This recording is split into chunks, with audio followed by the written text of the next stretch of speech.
My relationship with my mother is crumbling and I don't even know if I want to try to save it. First of all, I want to clarify that English is not my first language, so sorry in advance if there are any mistakes. I 16M have always been, or at least was, very close to my mother 50F. I always knew that if I needed help, she would be there for me, regardless of what it was. My dad, 52M, on the other hand, though we loved each other, and still do, wasn't as involved in my personal life as much, usually having to know how I was feeling through my mom. This, however, changed some months ago. Around January, my mom started to obsess with politics and Twitter, not US politics, as I don't live there, spending more and more time on the site arguing with strangers and being on the phone with some of the friends she made there. As time went on, she slowly started to isolate herself from her family and friends, closing herself in her room, barely speaking with my dad and I. The relationship between my parents hasn't been the best for the last 3 years. Because of different reasons, they became distant and rarely talked. At times it seemed as if they were just roommates sharing a house and talking only when it was necessary. Between her and I, though, there have never been any problems, some occasional arguing, sure, but nothing serious, so it really hurt to see how she pushed me out of her life.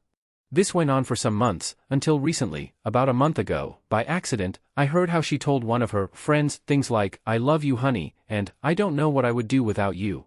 I exploded. I screamed at her, without insulting or being threatening. That said, I'm not proud of what I did and have already apologized for losing my temper, and started to cry. I felt betrayed, and felt horrible for my dad, though in the end he didn't take it too badly since he kind of expected it. She kept telling me how this guy gave her the attention that she lacked at home, and how it wasn't cheating because they didn't have sex. It would have been pretty difficult since the guy literally lives in another island. I won't say where I'm from, but know that most of the country is in Europe, but it owns a bunch of islands in the Atlantic. I told her that her excuses were stupid and to stop trying to justify her actions. And then my father came home. He found me almost having an anxiety attack, and after calming a bit told him everything. To sum up, they agreed to a friendly divorce and everything was as fine as it could be. Or at least it was until a week ago, when because of a stupid thing, she wanted him to pay for the internet in the house, even if he didn't live there. My mother started to scream at my dad, telling him that she was fed up, that he always did the same and that he was manipulating me to hate her, when in fact, it was quite the opposite. She said some really awful things, threatened to falsely accuse him of domestic abuse, go to court to get my full custody, and even pushed me because I was supposedly about to hit her, even though I would never dare to even think to hurt her. After a lot of screaming, I had a full-on anxiety attack. I started wailing while she just kept telling me, "Look what your father is doing to you. If he just paid, none of this would have even happened, and if you love him so much, leave with him, but in the end you will understand that I'm right." Needless to say, I was a mess. I had never seen her act in such a way, and it hurt me a lot. We called my grandma and she asked me to give her a hug before going to sleep, even if what she said was that bad, and so I did, not because I wanted to forgive her, but because my grandma would calm a bit. But to add insult to injury, before even apologizing, which she didn't do at that moment, one of the first things she said was that I should stop insulting the guy she found on Twitter because he respects me and my father a lot, to which I said whatever. But again, it hurt that, even after all the things that happened that day, the first thing she could think of was that I insulted her boyfriend, to whom I think owe no respect. Someone trying to date a married person, because he knew she was married, doesn't deserve to be treated with respect if you ask me. And here I am, a week after this incident and still a mess. She has apologized for most of what she said, and has started to be really affectionate, giving me hugs and trying to talk to me more often, but I just can't see her in the same way as before, and she isn't even trying to change her behavior that much. She still spends way too much time on Twitter, and I don't know what to do. I don't think I want to cut her off, but every time I see her I get in a bad mood and just want to go outside to take a walk or meet up with my friends so that I can relax and think about other stuff. So what should I do? My dad and the rest of my family are encouraging me to value her efforts to recover our old relationship, but I don't know if I will be able to, or at least if I even want to leave this behind. Relevant comment. Commenter. You don't have to save this. As much as it sucks, our parents are just people. They are stupid and make mistakes and have crazy thoughts and make bad decisions. They are absolutely no different than any of our friends. At 16, you are very nearly as mature as many parents no matter what their age. You have values and knowledge of right and wrong. So yes, you can absolutely choose to judge what your parents do, and you can absolutely choose to not forgive them at any time.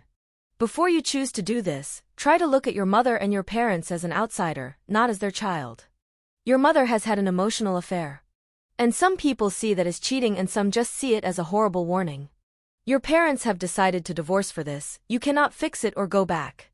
You will have to decide how to go forward, but their relationship is their problem, just as it would be for your friends. You are going to have to get through this and somehow live with it. At 16 you still have to have parents. Try not to take this on as your problem. Look at her as a troubled person that has made bad decisions. You don't have to like those decisions or forgive them, but you cannot let them affect your every moment. Update. Trigger warning, mention of self-harm. So, hi. I posted here nearly 6 years ago about how strained my relationship with my mother had become after she closed herself off from both me and my father because of her obsession with politics. Again, not gonna get into it. A lot of stuff has happened since then, so I figured I could make an update. I debated for a while if I should even make this update since, after all, it's been half a decade since I made the original post and it didn't even get that much attention. In the end though, I think it will give me a bit of closure which has been difficult to find otherwise. Oh, and again, English is not my first language, yada yada, sorry for any mistakes.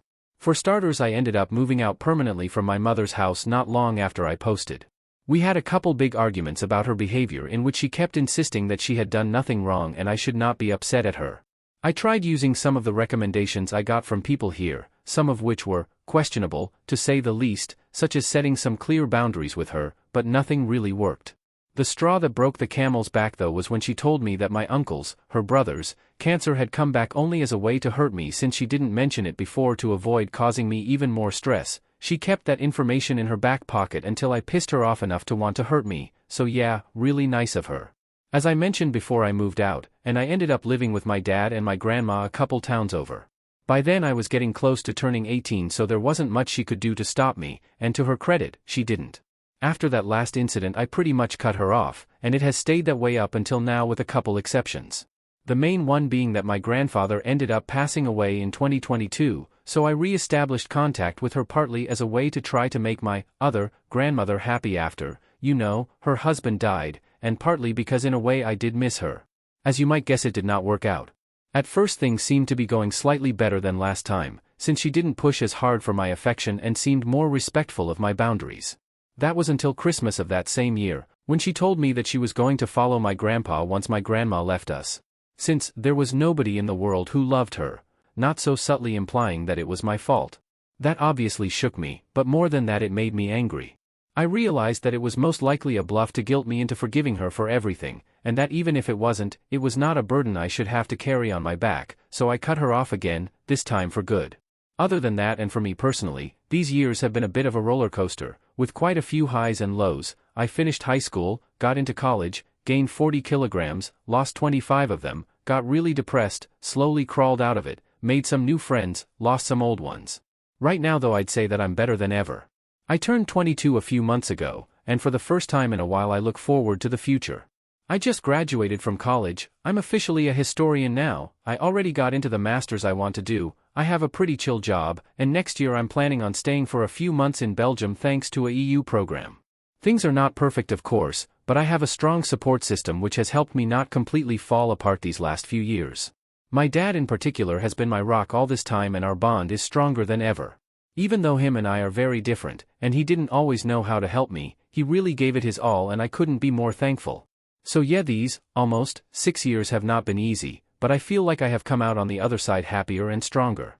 Thanks again to the people who gave advice last time, and have a good one.